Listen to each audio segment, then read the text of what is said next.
Give me your tired, your poor, your huddled masses, yearning to breathe free. The riches refuse of your teeming shores. Send these, the homeless, the tempest toast to me, and I lit the lamp beside the golden door. As an American, a veteran, and a political science major, I'll be persuading you in the next few minutes that socialism is un-American, and that is one of our biggest hurdles in the next few years in this nation.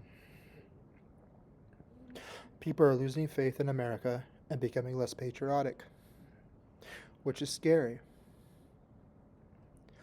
Also illustrating that we are losing the youth, and states for some time now have been ran by leftist ideologies that are rooted in socialism.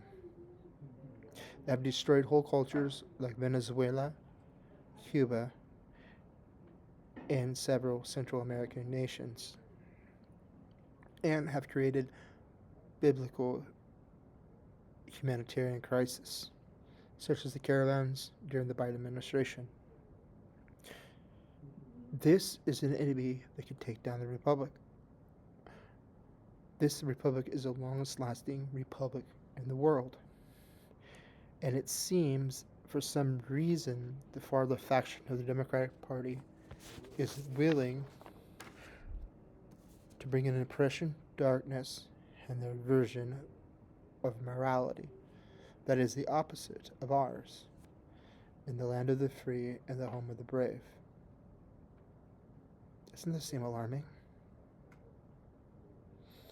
In the next session, I will give you some ideas of how we have become infiltrated by these extremists that now do not hide in the shadows.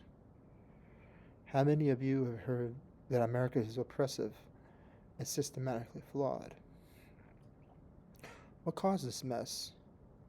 For at least 2 generations and all levels of public schooling, they have begun to teach our youth that American principles are not great, are unique to America. And sadly, this has poisoned large segments of our society. With these ideals, such as overregulation, class warfare, and impeding on the natural state of business. These ideas are not just staying in academic America. They are now in every facet of people's lives. In the workplace,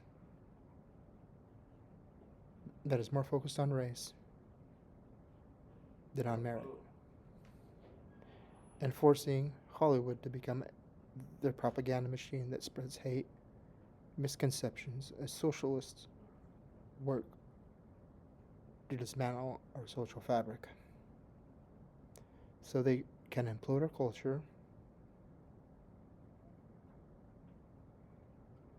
and frame themselves as having the moral high ground. This is false. But there is good news. This is not set in stone. We, the people, have the tools and the know-how not to let these radicals strip us as they wish. Was one small action that we could all take to strengthen America. We must reclaim the education of our youth. Get parents involved and letting them know what is being taught in their classrooms. Pushing for teaching that covers both American flaws and America's incredible achievements, like our principles, like our founding fathers' principles, that we are governed by God.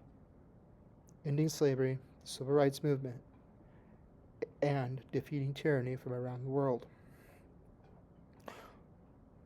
We need to be voting for leaders that stand up for America with principles of property, liberty, and freedom of speech that will not give into the radicals on both sides of the aisle, and they and will be there for the people to hold the government to the Constitution of this land and not allowing for foreign influences to be the catalyst of our demise.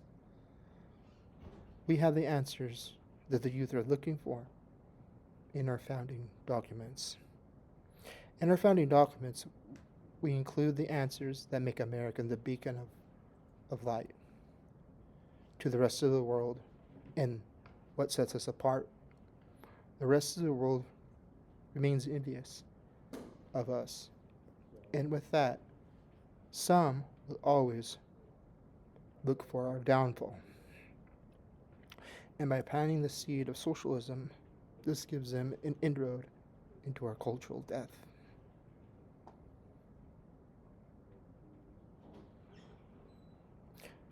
I want to leave you with a closing statement from former Governor of California and President of the United States of America.